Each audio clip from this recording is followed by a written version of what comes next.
Hello. I think you guys can see like how red my face is. So I am nervous. It's out of my comfort zone, but gotta start somewhere. So I'm going to be talking about maintenance mindset and a little bit about my story. I joined Arbonne on December 31st, 2021, and not because I wanted to sell Arbonne. I had absolutely no interest in the business or the community. I joined only for the bigger discount and to earn the commissions off of Slim's order, who was signing up to do the Arbonne 30 with me. So I had hesitations like, I don't look like an Arbonne girl. I don't want my friends and family to think I'm only using them to sell to. And I didn't want people to think that I was cringy. So I joined and I did not launch my business. They say that there's walkers, runners, and sprinters. I was more of a like dig my heels in and like pull back because I had absolutely no interest in any of this.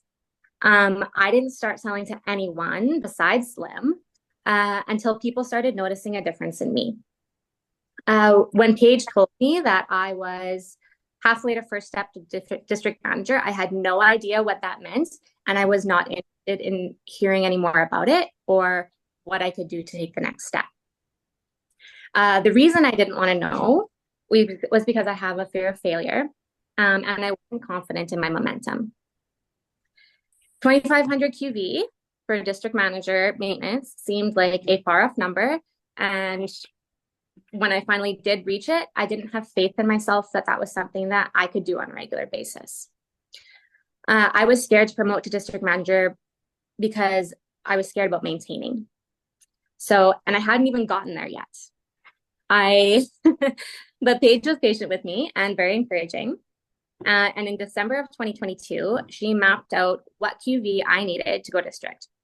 When I voiced my fears about maintenance, she told me that that's not something to worry about now, and that I have to take it one step at a time. So I'm proud to say that I promoted to district on December 31st of 2022, which was exactly 1 year to the day after I joined Arbonne. And let me tell you, I let Paige sweat about it. So Slim had told me, which I hadn't told Paige, that if I was one Arbonne 30 kit away from promoting, that she would buy an Arbonne 30 kit from me. So I was one Arbonne 30 kit away from promoting. And at 11:35 p.m. on New Year's Eve, Slim put through her order. So one of the things I didn't know at that time was that my promotion was the final promotion that Paige needed to earn her incentive trip, which is never something that she ever put on me. I had no idea, and I actually didn't know this until a few months ago. So, like, she finally told me. Um, Now, what it looked like to promote for me at the time, I had two consultants on my team who were not working. Both of them had joined for the discount, and I was actually so scared of the business that when my first consultant came to me and was like, "Oh, well, I should probably sign up as a consultant," I'm like, "Oh my, are you sure?" Like, I was I was like, "No, don't scare her away," but like that was how I felt. But also I was scared of navigating through this stuff. So, so I think a fear of maintenance is pretty common, and it can keep us from our goals. So has anyone ever thought out there that there's a oh my God, there's a number that I don't think I can consistently do? Like, absolutely. Me too. So, but fear comes from a scarcity mindset and believing that there's not enough volume, not enough time, not enough clients. We need to shift our mindset, and we need to shift it to abundance. So, which can be easier said than done, but we have to trust that there's always opportunities to grow, and consistency builds momentum over time. I actually did a call with Sabrina after a few months into being a district, and we did it for a nation in the States. And when I shared that I promoted to district on New Year's Eve, it was interesting because Sabrina said she actually lost her district on New Year's Eve. And you guys, that's showing that even top leaders in our company can lose a district. Like if she let that get to her, where would we be now, right? So we should look at 2,500 QV as a district, not as a hurdle, but as a baseline for growth. And I encourage you to see a promotion as a challenge to grow, not as a finish line.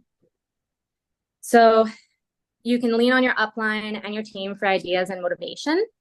And a promotion isn't the end, it's the beginning of new opportunities. So I'm going to simplify a little bit of math here. So let's say you are an independent consultant. You have not yet gone district. Have you ever achieved your consultant bonus? I encourage you to try, because if you achieve your consultant bonus 3 months in a row, you're a district.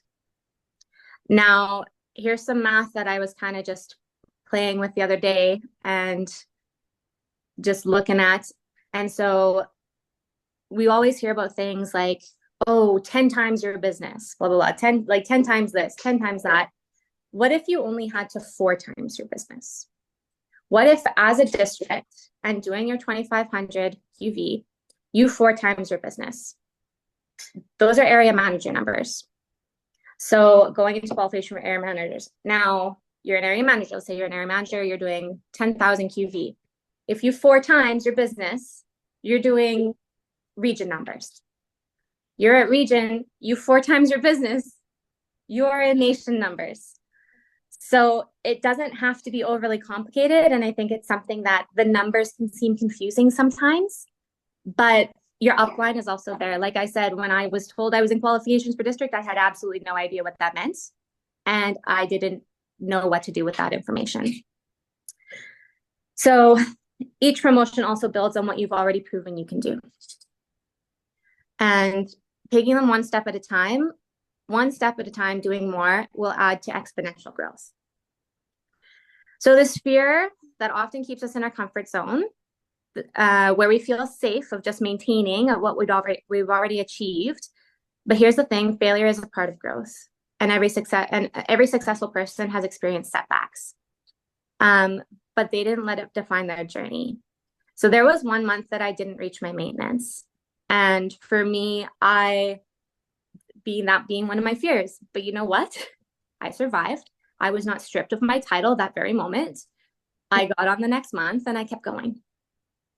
So instead of seeing failure as an end, see it as feedback.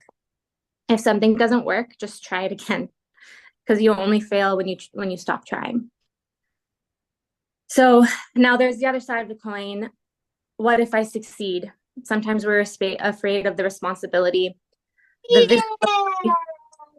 the expectations that come with you achieving more. Success can feel heavy because we think we'll always have to maintain that same level. But what if instead of seeing success as pressure, you saw it as an opportunity to learn, grow, and bring others with you? So success isn't about perfection. It's about progress. And I know that I have been guilty of looking for perfection as well. I want everything to be just perfect before I do the post. I want to have the ask written out perfectly before I do it. But I've realized that those don't serve me, and you just have to do it, and it doesn't have to be perfect. Trust that you'll grow into the leader you need to be at, one step at a time. So when we're focused on just maintaining our rank or volume, we stop looking for ways to grow, and maintenance becomes a ceiling and not a foundation. It keeps us stuck because we're operating out of fear instead of faith. And going back to district manager numbers, if you think about 2,500 QV, if your only goal is to stay at 2,500 QV, then you're limiting yourself to just enough. But when you shift your focus to growth and aiming for like 3,000, 4,000, your bonus, your district manager bonus, well, guess what happens? Maintenance becomes effortless because you're operating from a place of abundance, not a place of scarcity. So you don't have to take giant leaps to grow. Small, consistent actions compound over time. And you'll focus on growing just a little bit more each month. So you'll not only maintain your volume, you'll exceed it. Now, some people are runners, and that's great. They come in and they go for it, but not all of us are. And I was never a runner. So I'm saying that you can be where you're at. take your pace at your pace because your journey is your journey. So whether it's a failure, fear, or success, it wants to keep you stuck. But when you shift your mindset from just maintaining to steady growth, you'll open the door to bigger opportunities. So every step you take builds confidence, and every level you achieve reminds you that you're capable of more than you think. So it's human nature to feel fear when you're stepping out of your comfort zone. And I have stayed in my comfort zone for a lot of things. And Arbonne has pushed a lot of those comfort zones.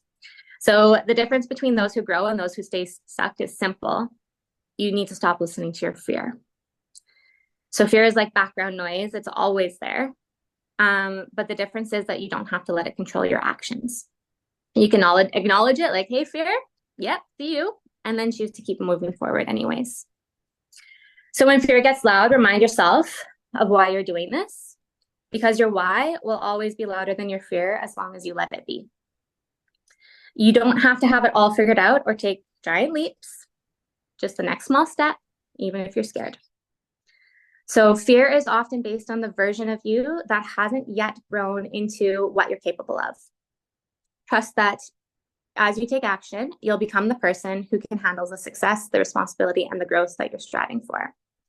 And everyone has fear, and even those top leaders in this business feel fear at every new level. So the key is to let it sit in the back seat, not the driver's seat. And it's okay to feel scared, but just don't let it dictate your actions. Keep moving, keep growing, trust that you'll figure out along the way.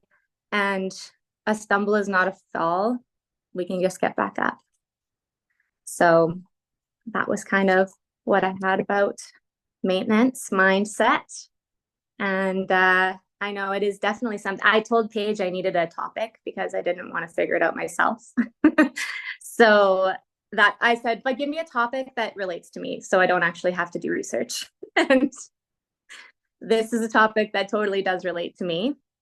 And it is something that I have definitely struggled with through Arbonne, but I've struggled forward with it.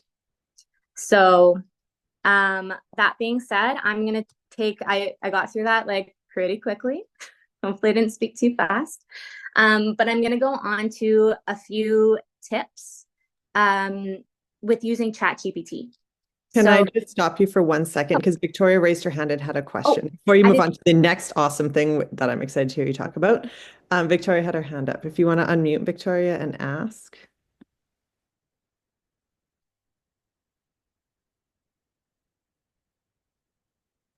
Or you can type it. Oh, can you guys hear me now? Yes. Yeah. Okay, sorry. I had my camera off here because it's a bit chaotic, but I thought you were done, Adrienne, so I put my hand up, but if you're not done, I can wait till the end. It's just something that you said really spoke to me. And go for it, because I'm changing my thing completely now.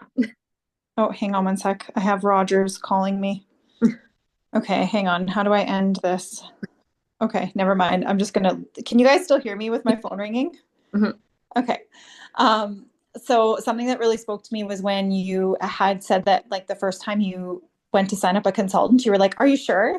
And that is so relatable. And I think when you're brand new in the business, I remember my very first practice call and she wanted to be a consultant. And I was just like, oh my, what? Like, I was just like, what? Like, yeah, you do? Like, I was so shocked because I had come from another network marketing company prior to this, and I'd never really done my own presentation. So I was just very nervous when she said yes. I didn't even know what to do. And I heard something in a training just last week, and the person training said, it's easy for us to talk about the products because the products have no attachment to ourselves. But when it comes to selling the business is a direct attachment to you. And so it's really got me thinking, like, okay, if I feel uncomfortable about that, there's clearly things that I want to change and get better at to be able to, accept that abundance, right? To be able to accept that person in. And it's so hard when you have that resistance because it's really something within you. So when you said that, it completely just like full circled what I heard in that training. And it's so true because it's so easy for us to talk about products because they have no attachment to us whatsoever, right? So anyways, I just thought I would mention that because it just kind of it gave me chills when you said that, because I'm like, oh, I've had that happen too. And then hearing that training, I'm like, that's why. So anyways, that's all. No, thank you. Yeah, Can I say something real quick too? yeah. I just want to say thank you for sharing. You're doing amazing. I'm so proud of you. And I remember anytime I got scared to train on a call, I would say yes and do it anyways. And even though I was so scared, you figure it out, you do it. And that's how we learn and that's how we grow. And so just seeing you here tonight, I'm so proud of you, Adrienne. And just like what you said in your training is scarcity mindset. How can you be scared of like, oh, how am I going to maintain when you haven't even done that before? So you're already setting yourself up with that scarcity when how would you know any different? You've never done it. You don't know what that's going to look like. You just need to work through it. And it's just a number at the end of the day. And we talk ourselves out of things so often. Look at people talking themselves out of the business before they even get the information. They even know what to do. And so don't focus on these numbers and make it like this big thing. Just focus on what you can do. And like you said, baby steps every single day. And look what happened over the course of 1 year for you when you just allowed yourself to remove that number out of your head and just focus on what you could control. So I just wanted to share that. But yeah, go ahead. And I'm excited to hear about the chat GPT too. Yeah. And going back to like myself almost talking my first consultant out of being an Arbonne, my first two consultants, it's funny because my second consultant, she came to a Discover Arbonne and Paige was like, I think Pam's interested in the business. And I was like, no, she's not. And then she's like, well, I think she'd sign up for the discount. I'm like, no, she won't. Well, she sure did. But and it's funny too, because those first two consultants of mine, they wanted the discount, which is the same thing that I was putting out because I signed up for the discount. So you do attract what you put out there. And for me, it was about, I just want the bigger discount. And that's what I was attracting. I was attracting clients who just wanted the discount. I wasn't attracting clients who wanted to move forward and run with the business. So you do attract what you have. So, and those two clients of mine, I am happy to say they are VIP clients now. Those two preferred clients. So they didn't do anything with the business. And I just gently said, you know what, you can keep your discount. You don't have to be a consultant. And they're happy. So, and that makes me happy. So going on to ChatGPT. It is an app. If you don't have it, there's a free version that you can and should download. And it's better than Google because it compiles like a whole bunch of stuff and you can use it for so many things. Sometimes I just use it to dictate. So when I'm like talking and I'm like, this is the stuff I want to share, I'll just, you started using it, Lindsay? Yeah. So I saw Lindsay a while ago and she's like, oh, I'm not sure what I should do for this week's meal prep. I'm like, ask ChatGPT. She's like, I need stuff for like food for toddlers, Arbonne 30, whatever. I'm like, ask ChatGPT. Like if you give ChatGPT background, so let's say you have toddlers, you're doing the Arbonne 30, but you don't want to cook full Arbonne 30 meals for them because they may not like it. You can ask ChatGPT. I'm like, I want a simplified version of recipes that cover gluten-free, dairy-free, no sugar, no soy, and I want it to be easy for prep. Give me some recipes. Like it'll come up with a bunch of things for you. If you're like, no, my kid doesn't like broccoli, change that out for something else. It'll revamp it and change it to exclude broccoli. If you're having trouble wording something, like for example, I use it to help me with all of my Instagram posts.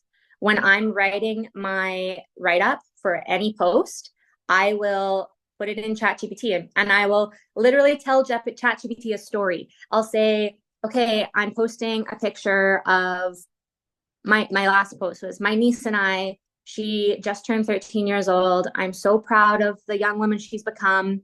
How do I put this into words to reflect how proud of her I am?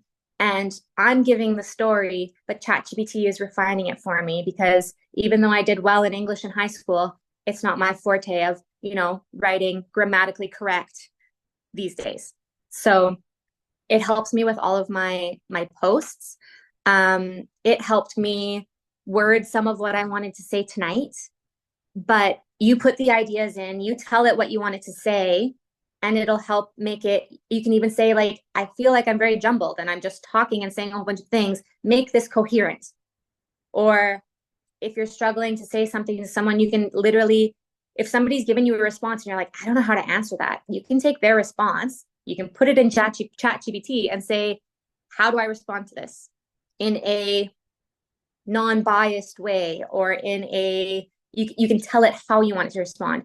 Like I've had, for example, this is not Arbonne related, but I hurt the feelings of an 11-year-old, my niece's friend, because I asked her to use her manners. And then my niece's friend didn't want to come over for her birthday party. And I felt really bad about that. And I had no idea that I had even hurt this kid's feelings.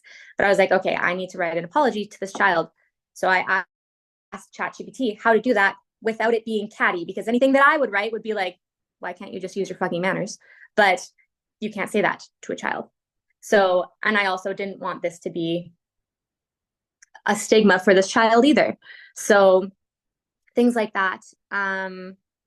It can really, if you're just not sure what to do, if you're like, oh, I'm not sure what to post about today, you can ask ChatGPT for some suggestions. Give it some background. Tell it that, you work with Arbonne. This is my favorite product. What can I say about it? And how should I proceed? Like, it's so useful, and it's fun to just play around with. When you do use the free version, you have a certain amount of prompts that you can use per day. It'll still work after, it just gets kind of like dumb. So like you can still use it for dictation. It just may not answer you the way that it could. But I don't know how many prompts it is. I feel like every day is different, but it'll say reconvene at 7:30 p.m. tomorrow or whatever. But even if you still keep asking it things, it'll still answer. It just may not give you the full potential of what it has for AI. But I definitely recommend using it for help in your Arbonne business, help in verbiage if you're not sure what to say to people. But yeah, those are my tips for ChatGPT. I love it. Can I say one more thing? Yeah. Oh, you asked it to roast your Instagram, didn't you? I did, which was so funny because I just took like a screenshot of it and I was like, here's my Instagram because you can send it a picture. And I was like, roast me. And it was funny. And then I think I also asked it like, what does my life look like if you were to see like what I shared? It like had a picture. It was like me with my kids and greens and Arbonne and stuff. But I also saw a reel that someone said they asked Chat GPT to plan their trip. So they went on a family trip or vacation somewhere. They'd never been there. They didn't have time to plan it all out. And so they told them where they were going, and then they planned out all the information for them, like where to go, what to do. And so she was like, it literally took the guesswork right out of it. She's like, it was so simple and easy. So I thought that was cool. And I also saw my friend sent me this reel. I haven't done it yet, but what questions to ask it specifically for business on what to post. So like you kind of said, like break it down, like, hey, I am an Arbonne consultant or what have you, but like it'll give you ideas. So then when you're feeling not so creative, maybe you're not feeling like the most creative and you don't know what to do, it can help give you some ideas too. So I can share that in the team chat after, but I use it for captions, like, and I'll write up my own caption, and then I say like, tweak it for me, because sometimes again with English, it's maybe I just say it in a different way, but it flows better. And it doesn't sound like a robot. Like it's not like someone's like, that doesn't sound like you. It's still me with my feelings behind it, but it just flows more naturally. So I've started using it and it's very, very helpful. I use it all the time. Yeah, I agree. Ever since Adrienne, you shared it, I'm like, it's awesome. And I have a few saved in there that I need to like post because I'm like, stepping out of your comfort zone is a little scary, but I love it for that because I sit and like second guess and rewrite and rewrite and rewrite. And you're like, did this come out right? Did I say this right? Oh, I want to say this. Hold on, Harper, close the freezer, please. Sorry. But one of the things that got me thinking when you're chatting about doing your training about maintenance mindset, which was amazing. And I think all of us, no matter what level we're at, can relate to what you said at some point in our business, whether it's when we start or middle, the beginning, middle, where we currently are. But one of the things that made me think about, is you signing up for a race. So you sign up to do a 5K, let's just say.